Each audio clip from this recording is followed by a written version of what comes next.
नमस्कार, मैं रवि आसलीवाल। खबरों में, सकारात्मक खबरों में आपका स्वागत है। आप न्यूज़ के चैनल, समाचारों के चैनल इसलिए देखते हैं ताकि आपको सूचना मिल सके। और अगर आप सूचना प्राप्त करना चाहते हैं तो आप हमारे चैनल को सब्सक्राइब कर सकते हैं। लेकिन यदि आपको ऐसे चैनल देखने हैं जिसमें सिर्फ किसी का अपमान हो, आपके मन में गंदगी भरने का काम होता हो, और हाँ, आपको बच्चों की फीस से, क्या आपको पता है कि प्रदूषण से भारत में कितने लाख लोग मरे नहीं है, तो आप थोड़ा गूगल सर्च करें। किसी मीडिया में कोई ऐसी बहस का मुद्दा नहीं है, कोई ऐसी बहस का या चर्चा नहीं हुई है। अगर आप सुनोगे और आप सर्च करोगे तो आपकी आंखें खुल जाएगी कि देश में प्रदूषण से भी कितने लोग मरते हैं। मैं ये आंकड़ा इसलिए नहीं बताऊंगा क्योंकि अगर आप सर्च करोगे तो ही आपको पता लगेगा कि प्रदूषण से होने वाली मौत का आंकड़ा कितना भयावह है। लेकिन कोई मीडिया में चर्चा नहीं, वो चर्चा करेंगे प्रोपेगेंडा के जरिए, किसी फालतू के उससे अगर आपका विकास हो सकता है, देश का विकास हो सकता है, तो आप बिल्कुल शानदार तरीके से उसको देखें। और अगर आप सोचें अगर नहीं हो सकता है तो आप उस चैनलों को देखना बंद करें ताकि आपका देश विकास कर सके और आप विकास कर सके। तो बढ़ते हैं खबरों की ओर। कृषि कानूनों के खिलाफ किसानों के आंदोलन का आज फिर बुधवार को 28वां दिन रहा और आज 29वां दिन है। गतिरोध खत्म करने के लिए सरकार की ओर से एक बार फिर से बातचीत का प्रस्ताव भेजा गया था, जिसे किसानों ने ठुकरा दिया। किसान संगठन की ओर से कहा गया कि हम तीनों कानूनों में किसी भी प्रकार के बदलाव की बात नहीं कर रहे हैं, बल्कि तीनों कानूनों को निरस्त करने की मांग करते हैं। ब्रिटेन में कोरोना वायरस का नया स्ट्रेन मिलने से पूरी दुनिया खौफजदा है। इसी बीच ब्रिटेन के स्वास्थ्य सचिव मैट हैनकॉक ने बुधवार को कहा कि दक्षिण अफ्रीका से यात्रा कर आए कुछ लोगों के संपर्क में आने वालों में कोरोना वायरस के एक और नए वेरिएंट का पता चला है, जिसके बाद पिछले 2 हफ्ते में दक्षिण अफ्रीका से आने वाले सभी लोगों को खुद को आइसोलेट करने के लिए कहा गया है।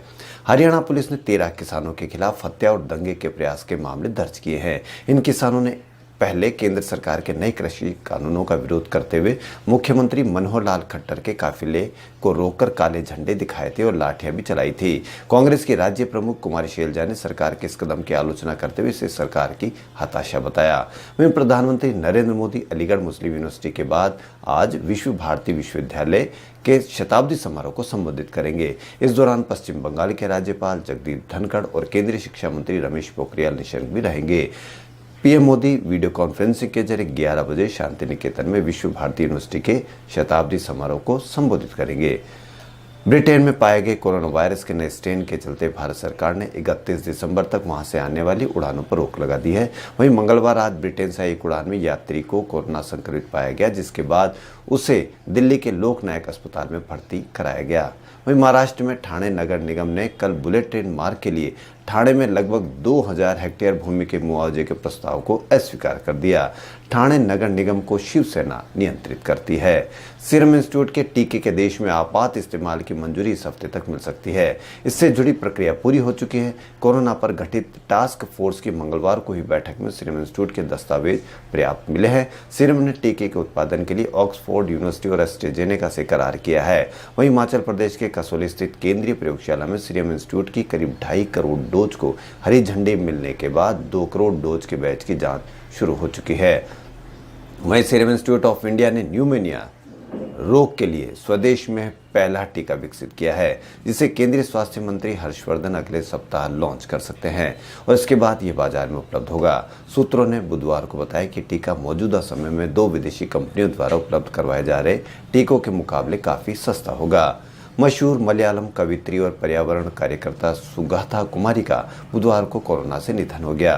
86 वर्षीय कवित्री का तिरुवनंतपुरम स्थित मेडिकल कॉलेज अस्पताल में कोरोना का इलाज चल रहा था। पद्मश्री से सम्मानित सुगाथा कुमारी कोरोना संक्रमित पाई गई थी।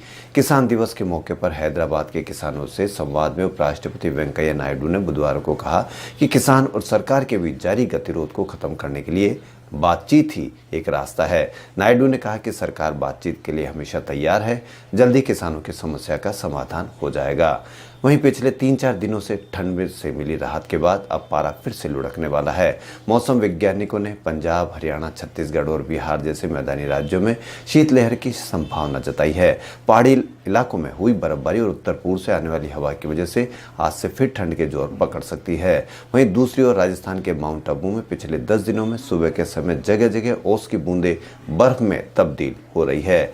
वहीं कोरोना से देश बेहतर ढंग से निपट रहा है। 28 राज्य और 8 केंद्र शासित प्रदेशों में से 20 में मौत की दर नेशनल एवरेज 1.4% से भी कम हो गई है। वहीं 3.2 के साथ पंजाब टॉप पर है और 2.6% के साथ महाराष्ट्र दूसरे पायदान पर है। लक्षद्वीप ऐसा केंद्र शासित प्रदेश है जहां कोई केस नहीं आया है। वहीं देश में बुधवार को 24 घंटों में 24,236 कोरोना संक्रमितों की पहचान हुई। वहीं 29,364 लोगों ने मरीजों ने कोरोना को मात दी। वहीं 302 लोगों की मौत हुई है। उत्तराखंड हाईकोर्ट ने देहरादून जिला जज प्रशांत जोशी को तत्काल प्रभाव से सस्पेंड कर दिया। हाईकोर्ट के रजिस्ट्रार के जारी आदेश में कहा गया है कि जिला जज जोशी 21 और 22 दिसंबर को मसूरी कोर्ट सरकारी वाहन से न आकर के सोनी नामक व्यक्ति की ऑडी कार से गए थे, जिस पर कुछ दिनों पहले ही राजपुर थाने में मुकदमा दर्ज हुआ था। हाईकोर्ट ने इस कार के नंबर का उल्लेख भी अपने आदेश में किया और इसे सरकारी सेवा मानकों का उल्लंघन पाया गया है। वहीं औरंगाबाद में एक महिला कमर दर्द की शिकायत लेकर डॉक्टरों के पास गई।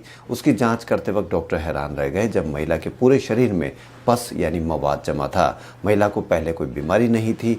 महिला में कोरोना की एंटीबॉडी मिली थी, इसलिए डॉक्टरों ने निष्कर्ष निकाला कि कोरोना से ठीक होने के बाद के नए लक्षण है। 3-4 सर्जरी कर महिला के शरीर से पस निकाला गया। अब वह स्वस्थ है, लेकिन दुनिया में इस तरह के महज 7 मामले सामने आए हैं और भारत में यह ऐसी पहली घटना है। राजस्थान के 1.65 करोड़ लोगों को सबसे पहले कोरोना का टीका लगेगा। इसके लिए 5 श्रेणियां बनाई गई है। इसमें 1.58 करोड़ लोग 50 वर्ष से अधिक आयु के शामिल है। 3.5 लाख डॉक्टर्स, नर्सिंग स्टाफ और पैरामेडिकल से जुड़े हुए हैं। वहीं करीब 1.5 लाख पुलिसकर्मी, आरएसी, होमगार्ड्स और आर्म फोर्सेस से जुड़े होंगे। करीब 2 लाख कर्मचारी अर्बन और ग्रामीण निकायों से जुड़े होंगे। वहीं भ्रष्टाचार निरोधक ब्यूरो ने बुधवार को राजस्थान के 12 जिले के पूर्व कलेक्टर इंद्र सिंह राव को गिरफ्तार कर लिया है। रिश्वतखोरी के मामले में एसीबी ने पूछताछ के लिए इंद्र सिंह राव को जयपुर बुलाया था। पूछताछ के बाद शाम 5 बजे गिरफ्तार कर लिया गया था। वहीं कोरोना संक्रमण के खतरे को देखते हुए राजस्थान सरकार ने 31 दिसंबर की रात होने वाले जश्न के सारे कार्यक्रमों पर पाबंदी लगा दी है। गृह विभाग ने इस संबंध में आदेश जारी कर दिए हैं। सरकार ने 31 दिसंबर की रात 8 बजे से 1 जनवरी सुबह 6 बजे तक नाइट कर्फ्यू का ऐलान किया है।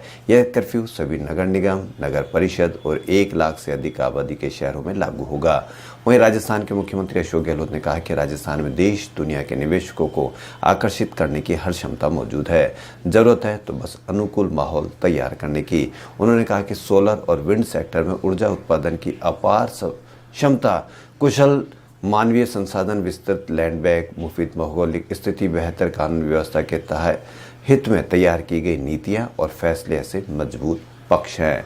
वहीं दिल्ली और राष्ट्रीय राजधानी क्षेत्र में हवा की गुणवत्ता खराब होने का संज्ञान लेते हुए केंद्रीय प्रदूषण नियंत्रण बोर्ड ने दिल्ली में प्रदूषण पर नजर रखने वाली इकाई और 3 अन्य राज्यों की इकाइयों को निर्देश दिया है कि वह क्रिसमस और नए साल के मौके पर पटाखे की बिक्री और इस्तेमाल पर लगे प्रतिबंध पर कड़ी नजर बनाए रखे। किसान सेना के लगभग 20,000 सदस्य केंद्र के कृषि कानूनों के समर्थन में गुरुवार को पश्चिम उत्तर प्रदेश से दिल्ली तक मार्च करेंगे, जिससे लगभग 1 महीने तक शहर की सीमाओं के आसपास डेरा डाले हुए हजारों किसानों के साथ आमना सामने होने की उम्मीद की जा रही है।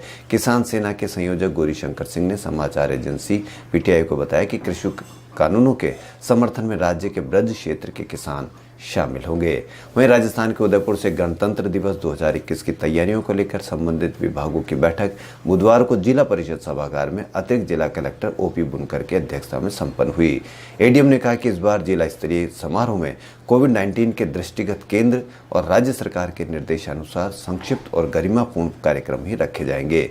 उन्होंने कार्यक्रम स्थल पर सोशल डिस्टेंसिंग की पूर्ण पालना सुनिश्चित करने, आगंतुकों को मास्क पहनकर कार्यक्रम में आने, कार्यक्रम स्थल और परिसर में सैनिटाइजेशन कराने के संबंध में संबंधित विभागों को निर्देश प्रदान किए। वहीं राजस्थान के उदयपुर से भारत सरकार के अल्पसंख्यक मामलात मंत्रालय की ओर से अल्पसंख्यक समुदाय के लिए संचालित केंद्रीय प्रवर्तित योजना के अंतर्गत पोस्ट मैट्रिक और मेरिट कम मीन्स ऑनलाइन छात्रवृत्ति योजना के आवेदन करने की अंतिम तिथि 31 दिसंबर निर्धारित की गई है। उदयपुर से ही राजस्थान स्कूल शिक्षा परिषद जयपुर द्वारा निर्देशित किशोरी शैक्षिक उत्सव उदयपुर जिले के समस्त 544 पीईओ विद्यालय स्तर पर गुरुवार को ऑनलाइन आयोजित किया जाएगा। वहीं उदयपुर से ही पशुपालन प्रशिक्षण संस्थान की ओर से किसान दिवस पर ऑनलाइन वेबिनार का आयोजन हुआ।